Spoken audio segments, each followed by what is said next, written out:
Olá a todos, o meu nome é Welbert e esse vídeo tem por objetivo apresentar o trabalho prático 1 da disciplina Controle usando sistemas nebulosos, tá?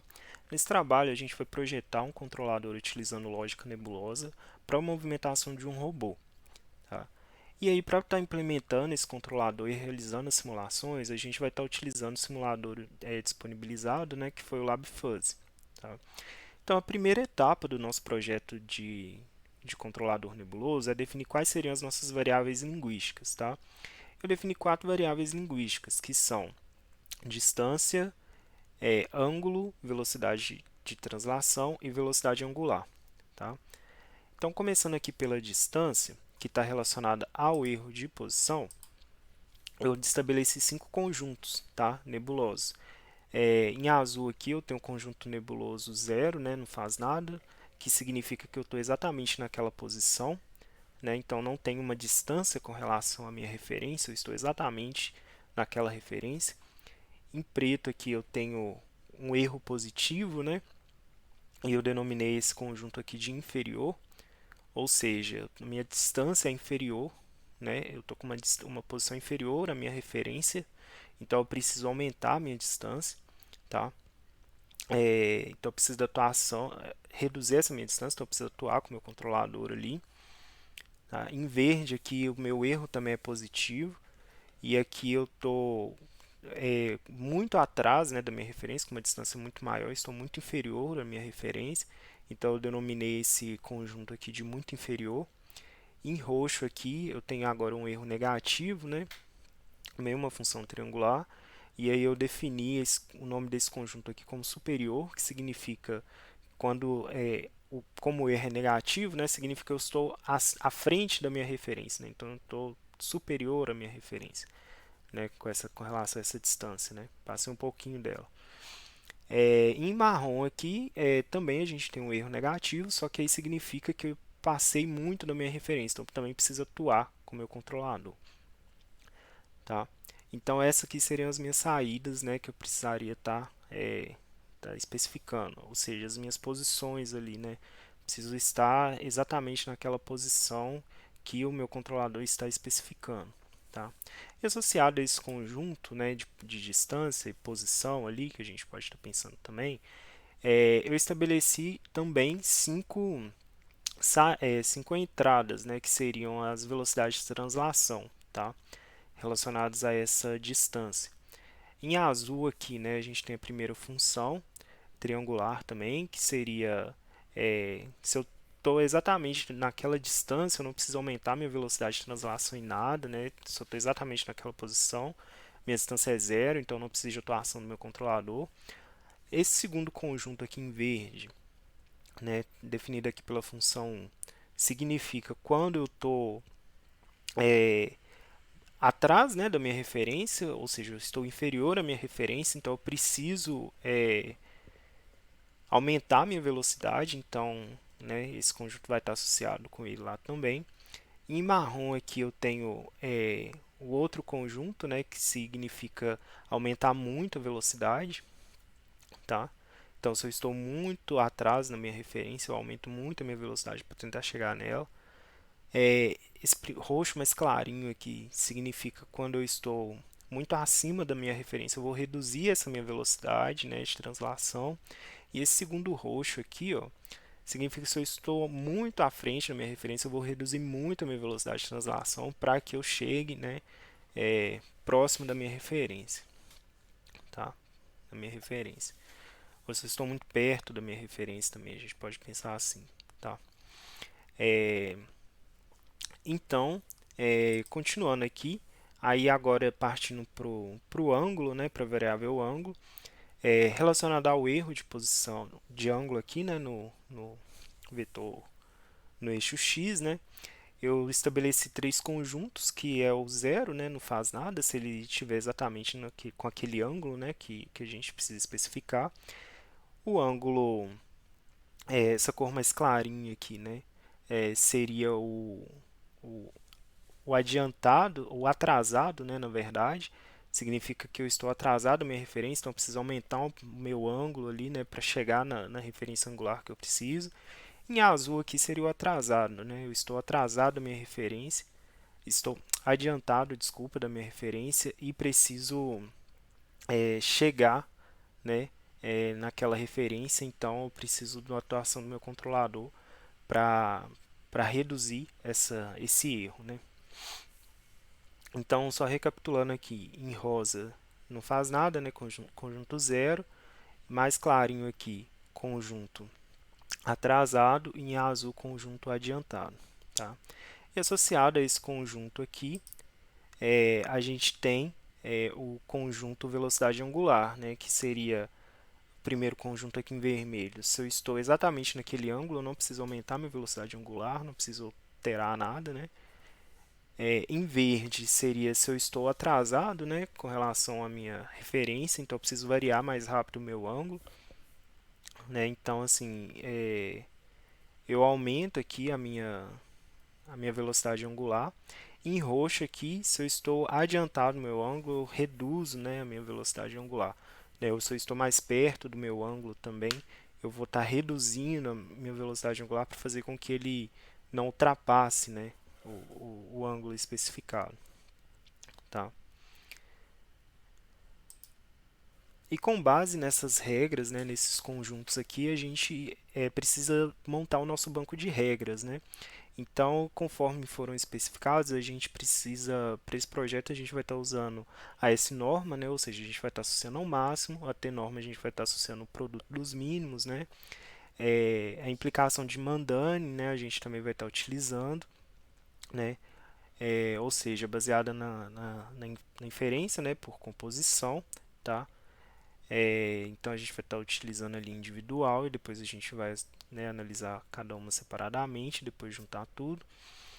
A fuzzificação a gente vai usar o singleton, ou seja, né, um valor que eu tenho mapeado na minha fuzzificação, ele vai ter um único correspondente na minha defuzzificação. E a defuzzificação eu vou estar utilizando centigravidade, tá? Conforme esses parâmetros foram solicitados, né, conforme o script do trabalho também, tá?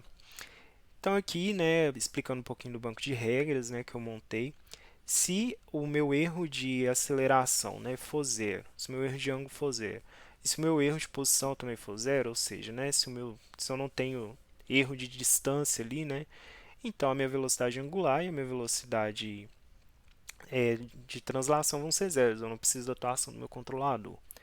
Já se a minha velocidade, já se o meu erro é zero, eu tenho uma distância inferior, né? Ou seja, eu estou atrasado da minha referência, né? Estou inferior a ela, eu não vou mexer na minha velocidade angular, mas eu vou mexer na minha translação. Então, eu vou mandar o meu controlador aumentar, né, a minha velocidade de translação para fazer com que ele chegue,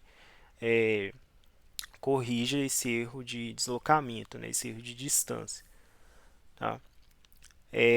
Se eu não tenho erro de ângulo, mas eu tenho erro de posição, né, ou seja, eu estou muito inferior, né, ao meu controlador, significa que eu estou muito distante dele, então eu vou fazer o seguinte, não vou mexer na velocidade angular, mas eu vou mexer muito, vou aumentar bastante a velocidade de translação. E aqui seguindo, não tenho erro de ângulo, mas tem um erro superior, ou seja, estou à frente da minha referência, né? Eu não vou mexer na velocidade angular, mas eu vou mandar o meu controlador reduzir a velocidade. E aqui não tenho erro de ângulo, né? Regra 4, mas tenho um erro de posição muito superior, ou seja, estou muito à frente da minha referência. Eu não vou mexer no ângulo, mas na velocidade angular, mas eu vou mandar meu controlador aumentar muito, reduzir bastante a velocidade. Então, basicamente, aqui não faz nada, aumenta muito a velocidade, aumenta muito a velocidade, reduz muito a velocidade. Tá? Aqui para as regras, para as demais regras é, é análogo, né? Então, por exemplo, aqui para a regra 5, né? Se eu tenho um erro de ângulo, mas não tenho erro de posição, então eu vario a minha velocidade angular, né? Aumento a minha velocidade angular, mas não mexo na minha velocidade de translação. Se eu tenho um erro de ângulo e o meu erro de posição é inferior, né? A minha distância é inferior, ou seja, eu tô mandando meu controlador aumentar a velocidade angular e aumentar também a velocidade de translação para fazer com que essa distância fique menor, né? Que eu me aproxime mais da minha referência. Aqui, se o meu erro é se eu tenho um erro de ângulo, né, positivo, e se a minha velocidade, se o meu erro de posição ela é muito inferior, estou muito distante da minha referência. Então aumenta a minha velocidade angular e aumenta muito a minha velocidade de translação. Finalizando aqui, se o meu erro de ângulo é positivo, mas o meu erro de posição ele é negativo, né? Ou seja, eu estou à frente da minha referência, então ele vai aumentar minha velocidade angular, mas vai falar para ele reduzir minha velocidade de translação. E aqui, por último, né, essa regra 9 aqui desse conjunto, erro de ângulo, né, positivo, erro de posição muito negativo, ou seja, estou muito à frente da minha referência, muito distante, né, então, muito superior, né, com relação à minha referência. Então, a velocidade angular ela reduz, ela aumenta, né, na verdade, mas minha velocidade de translação reduz muito. E aqui, para da regra 10 a 14, é análogo, né, à regra 5 a 9 aqui, tá? Que seria para o caso do erro de ângulo negativo. Tá? Então, vindo aqui para o ambiente de simulação, né, eu vou colocar aqui para a gente a primeira referência manual, né, onde a gente consegue estar verificando que o sistema ele chegou, né, no erro zero aqui, né. Se eu mandar ele para trás aqui, o meu sistema consegue atingir. Se ele mandar ele para frente,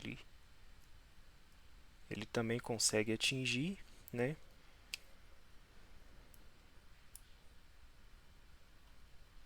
E aqui o meu controlador já ficou estabilizado, né.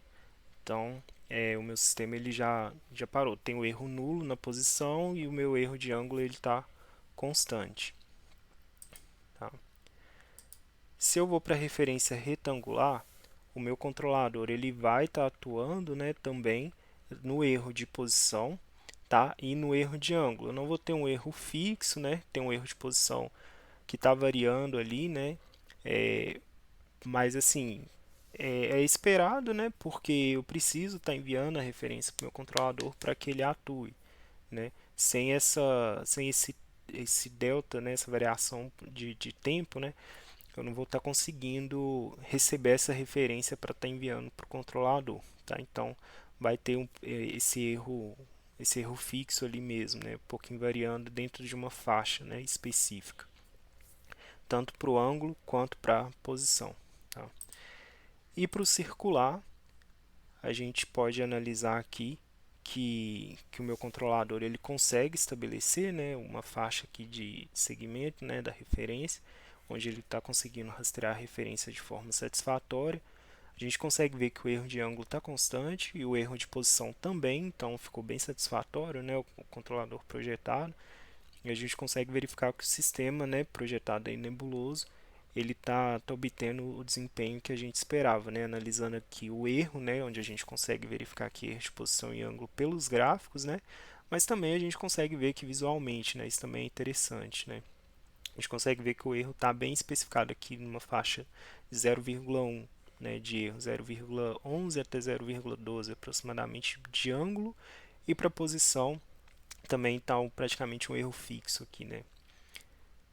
E se eu mandar para manual de novo, ele vai parar e vai ficar, né, com erro estável, tá? Erro de posição nulo e erro de ângulo estável, tá? Então seria essa apresentação que eu gostaria de estar fazendo. Muito obrigado.